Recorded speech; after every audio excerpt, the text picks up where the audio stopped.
Silicon city ಬೆಂಗಳೂರಿನಲ್ಲೊಂದು ಅವಘಡ ಸಂಭವಿಸಿದೆ. ಪ್ರತಿಷ್ಠಿತ ಜಿಟಿ ಮಾಲ್ನಿಂದ ವ್ಯಕ್ತಿಯೊಬ್ಬ ಕೆಳಗಡೆ ಬಿದ್ದಿರುವ ಘಟನೆ ಇಂದು ಸಂಭವಿಸಿದೆ.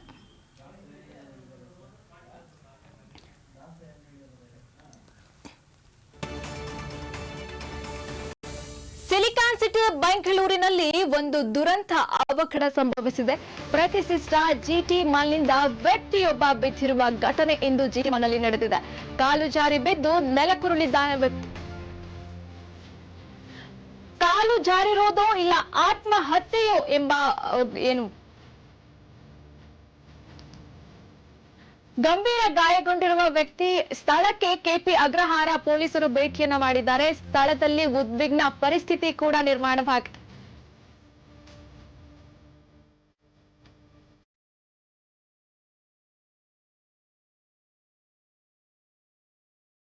ಪ್ರತಿಷ್ಠಿತ ಜಿಟಿ ಮಾಲ್ನಿಂದ ವ್ಯಕ್ತಿಯೊಬ್ಬ ಕೆಳಗೆ ಬಿದ್ದಿರುವಂತದ್ದು. ಇನ್ನ ಆ ವ್ಯಕ್ತಿ ಕಾಲು ಜಾರಿ ಬಿದ್ದಿದ್ದಾನೋ ಇಲ್ಲ ಆತ್ಮಹತ್ಯೆಗೆ ಯತ್ನಿಸಿದ್ದಾನೋ ಎಂಬ ಮಾಹಿತಿಗಳು ಕೂಡ ಈಗ ಹೊರಬಿಡ್ತಿವೆ. ಗಂಭೀರ ಗಾಯಗೊಂಡಿರುವ ವ್ಯಕ್ತಿಯನ್ನ ಸ್ಥಳಕ್ಕೆ ಕೆಪಿ ಅಗ್ರಹಾರ ಪೊಲೀಸರು ಭೇಟಿಯನ್ನ ಕೂಡ ಮಾಡಿರುವಂತದ್ದು.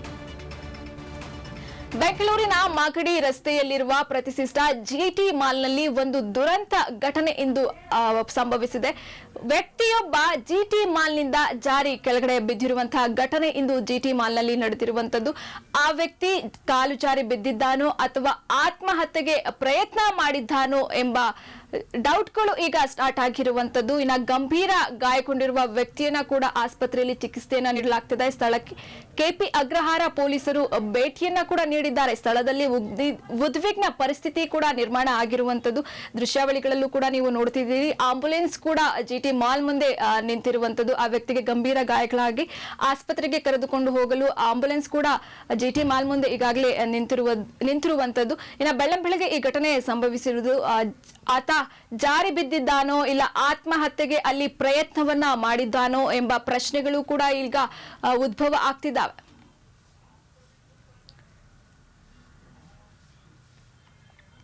ಬೆಂಗಳೂರಿನಲ್ಲಿ ಅಮಾನವೀಯ ಘಟನೆ ಒಂದು ನಡೆದಿರುವಂತದ್ದು. ಶಾಲೆಗೆ 2 ದಿನ ರಜೆ ಹಾಕಿದ್ದಕ್ಕೆ 9ನೇ ತರಗತಿ ವಿದ್ಯಾರ್ಥಿಗೆ ಪ್ರಾಂಶುಪಾಲನಿಂದಲೇ ಹಲ್ಲೆ ಆಗಿರುವಂತಹ ಘಟನೆ ನಡೆದಿದೆ. ಬೆಂಗಳೂರಿನಲ್ಲಿ ಇದೆಂತ ಅಮಾನವೀಯ ಘಟನೆ. ಶಾಲೆಗೆ 2 ದಿನ ರಜೆ ಹಾಕಿದ್ದಕ್ಕೆ ಹೀಗ ಮಾಡುವುದು. 9ನೇ ತರಗತಿ ವಿದ್ಯಾರ್ಥಿನಿಯ ಮೇಲೆ ಪ್ರಾಂಶುಪಾಲನಿಂದ ಹಲ್ಲೆಯನ್ನ ಮಾಡಲಾಗಿದೆ. ಸುಂಕದಕಟ್ಟೆಯಲ್ಲಿರುವ ಸೇಂಟ್ ಮೇರೀಸ್ ಶಾಲೆಯಲ್ಲಿ ಈ ಘಟನೆ ನಡೆದಿರುವಂತದ್ದು. ಪಿವಿಸಿ ಪೈಪ್ನಿಂದ ವಿದ್ಯಾರ್ಥಿಗೆ ಹಲ್ಲೆಯನ್ನ ಪ್ರಿನ್ಸಿಪಾಲ್ ಮಾಡಿದ್ದಾರೆ. ಹೊಡೆದಿಲ್ಲದ್ರೆ ಡಾರ್ಕ್ ರೂಮ್ ನಲ್ಲಿಟ್ಟು ಕಿರುಕುಳವನ್ನ ಕೂಡ ಆ ವಿದ್ಯಾರ್ಥಿಗೆ ಕೊಡಲಾಗಿದೆ. ಹಲ್ಲೆಯಿಂದ ಮಾನಸಿಕವಾಗಿ ಆಘಾತಗೊಂಡಿದ್ದಾನೆ ಆ ವಿದ್ಯಾರ್ಥಿ. ಪ್ರಿನ್ಸಿಪಾಲ್ ರಾಕೇಶ್ ಕುಮಾರ್ ವಿರುದ್ಧ ದೂರು ಕೂಡ ಈಗಾಗಲೇ ದಾಖಲಾಗಿರುವಂತದ್ದು. ಕಾಮಾಕ್ಷಿಪಾಳ್ಯ ಪೊಲೀಸರಿಂದ ಕ್ರಮಕ್ಕೆ ಹಿಂದೇಟನ್ನ ಹಾಕಲಾಗಿದೆ. ಪೊಲೀಸರ ನಿರ್ಲಕ್ಷ್ಯಕ್ಕೆ ಪೋಷಕರು ತೀವ್ರವಾಗಿ ಆಕ್ರೋಶವನ್ನ ಕೂಡ ವ್ಯಕ್ತಪಡಿಸಿದ್ದಾರೆ.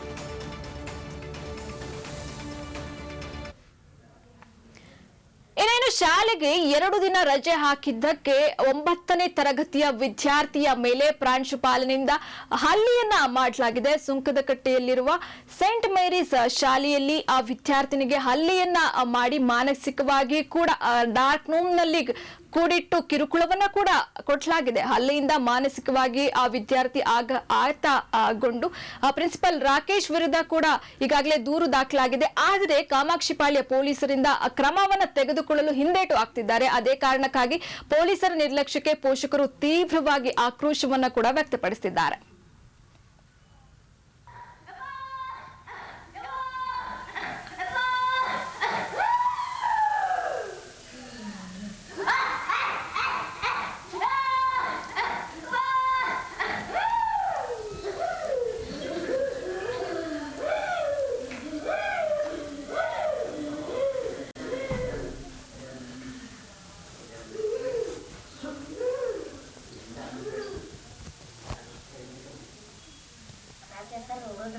ಏಕೆ? ನಾನು ಶನಿವಾರ ಮತ್ತೆ ಸೋಮವಾರ ಸ್ಕೂಲ್ ಹೋಗಿದ್ದೆ. ಏನಕ್ಕೆ ಹೋಗಿರಲಿಲ್ಲ ನೀನು?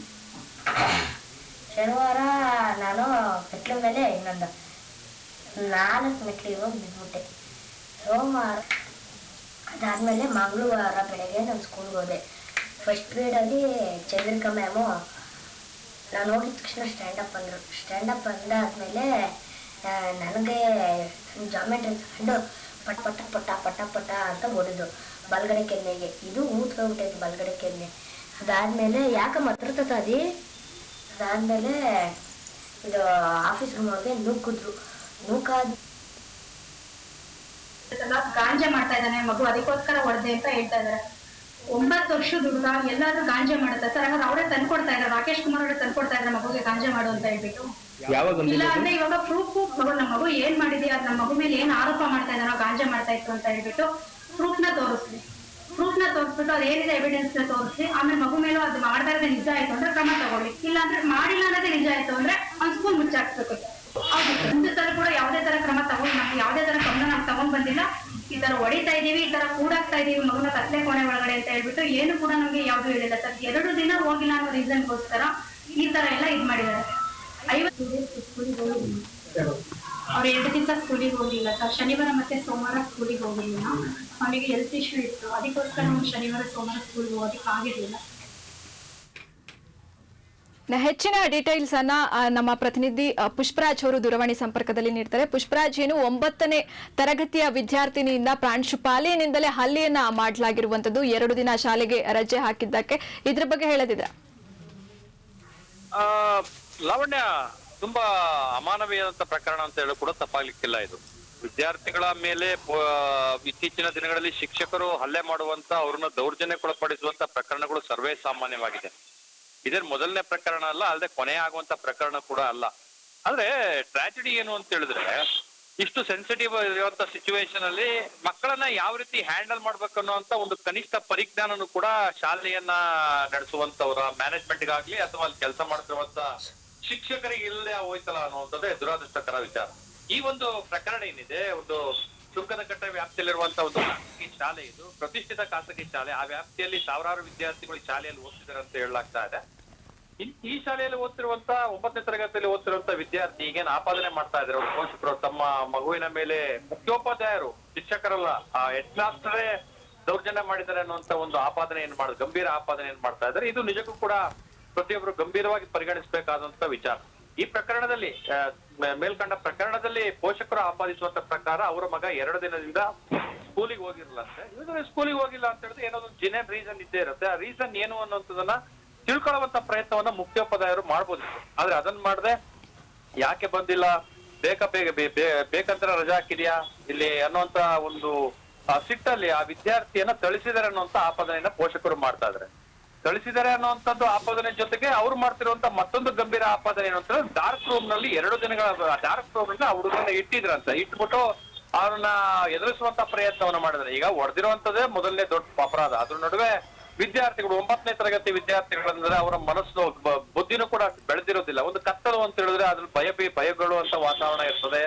ಆ ಒಂದು ಕಾರಣಕ್ಕೋಸ್ಕರ ವಿದ್ಯಾರ್ಥಿ ಮಾನಸಿಕವಾಗಿ ಅಸ್ವಸ್ಥನಾಗಿದ್ದಾನೆ ಅನ್ನೋಂತ ಆಪಾದನೆ ಕೂಡ ಪೋಷಕರು ಮಾಡ್ತಾ ಇದ್ದಾರೆ. ಸಂಬಂಧಪಟ್ಟಂತೆ ಮಾಧ್ಯಮಗಳಿಗೂ ಕೂಡ ಅವರು ಈಗಾಗಲೇ ಹೇಳಿಕೆಯನ್ನು ಕೂಡ ಕೊಟ್ಟಿದ್ದಾರೆ. ಒಂದು ಮಾಧ್ಯಮ ಗೋಷ್ಠಿಯನ್ನು ಕೂಡ ಮಾಡಿ ಅಲ್ಲಿ ಮುಖ್ಯೋಪಾಧ್ಯಾಯರು ಏನೇನ್ ಮಾಡಿದಾರೆ ಅಂತ ಏನ್ ಹೇಳಲಾಗ್ತದೆ, ಇದ್ರ ಬಗ್ಗೆ ಕ್ರಮ ಆಗ್ಬೇಕು. ತನ್ನ ಮಗನಿಂದ ನಿಜಕ್ಕೂ ಕೂಡ ತಪ್ಪಾಗಿದ್ದೆ ಆದ್ರೆ ನಾವು ಅದನ್ನು ಸುಧಾರಿಸ್ಕೊಳ್ತೀವಿ, ನಮಗೆ ಕರೆದು ಹೇಳ್ಬೋದಿತ್ತು ನೀವು. ಅದನ್ನ ಬಿಟ್ಟು ನೀವೇ ಏಕಾಏಕಿ ಒಂದ್ ರೀತಿ ಕಾನೂನನ್ನ ಕೈ ತೆಗೆದುಕೊಳ್ಳುವಂತ ರೀತಿಯಲ್ಲಿ ವಿದ್ಯಾರ್ಥಿಗಳ ಥಳಿಸುವಂತದ್ದು, ಆತನಿಗೆ ಡಾರ್ಕ್ ರೂಮ್ ಅಲ್ಲಿ ಇಡುವಂತ ಎಷ್ಟು ಮಟ್ಟಿಗೆ ಸರಿ? ನಮ್ಮ ಮಗ ತಪ್ಪಾಗಿದ್ರೆ ನಾವು ಅದನ್ನ ಖಂಡಿತ ಇದು ಮಾಡ್ತೀವಿ, ರೆಕ್ಟಿಫೈ ಮಾಡ್ಕೊಳ್ತೀವಿ. ಆದ್ರೆ ಒಂದು ವೇಳೆ ಇವ್ರದ್ದು ತಪ್ಪಾಗಿದ್ದೆ ಆದ್ರೆ ತನಿಖೆ ಆಗ್ಬೇಕು ಅನ್ನೋಂತ ಒಂದು ಆಗ್ರಹವನ್ನು ಕೂಡ ಪೋಷಕರು ಮಾಡ್ತಾರೆ. ಈ ತನಿಖೆ ಒಳಗಡೆ ಆ ಮುಖ್ಯೋಪಾಧ್ಯಾಯರು ಮಾಡಿರುವಂತ ತಪ್ಪು ಸಾಬೀತಾಗಿದ್ದೆ ಆದಲ್ಲಿ ಶಾಲೆಯನ್ನು ಮುಚ್ಚಿಸ್ಬೇಕಾಗತ್ತೆ ಅನ್ನೋಂತ ಒಂದು ಬೇಡಿಕೆ, ಒಂದು ಮುಚ್ಚಿಸ್ಬೇಕು ಅನ್ನೋಂತ ಒತ್ತಾಯವನ್ನು ಕೂಡ ಮಾಡ್ತಾ ಇದಾರೆ ಲಾವಣ್ಯ. ಹಾಗಾಗಿ ಮೇಲ್ಕಂಡ ಪ್ರಕರಣ ತುಂಬಾ ಗಂಭೀರವಾಗಿ ಪರಿಗಣಿಸಬೇಕಾದಂತ ವಿಚಾರ. ವಿದ್ಯಾರ್ಥಿಗಳನ್ನ ತುಂಬಾ ಸೂಕ್ಷ್ಮವಾಗಿ ಹ್ಯಾಂಡಲ್ ಮಾಡ್ಬೇಕಂತ ಸಿಚುವೇಶನ್ ಇರುವಂತ ಸಂದರ್ಭದಲ್ಲಿ ಶಾಲೆಯ ಶಿಕ್ಷಕರಲ್ಲ, ಮುಖ್ಯೋಪಾಧ್ಯಾಯ ಈ ರೀತಿ ಮಾಡುವಂತ ಎಷ್ಟು ಮಟ್ಟಿಗೆ ಸರಿ ಅನ್ನೋದು, ನನ್ನ ಮಗನಿಗೆ ನ್ಯಾಯ ಸಿಗ್ಬೇಕನ್ನುವಂತ ದೊಡ್ಡ ಮಟ್ಟದ ಆಗ್ರಹವನ್ನ ಪೋಷಕರು ಮಾಡ್ತಾ ಇದಾರಲ್ಲ. ಧನ್ಯವಾದ ನಿಮ್ಮೆಲ್ಲ ಮಾಹಿತಿಗಾಗಿ.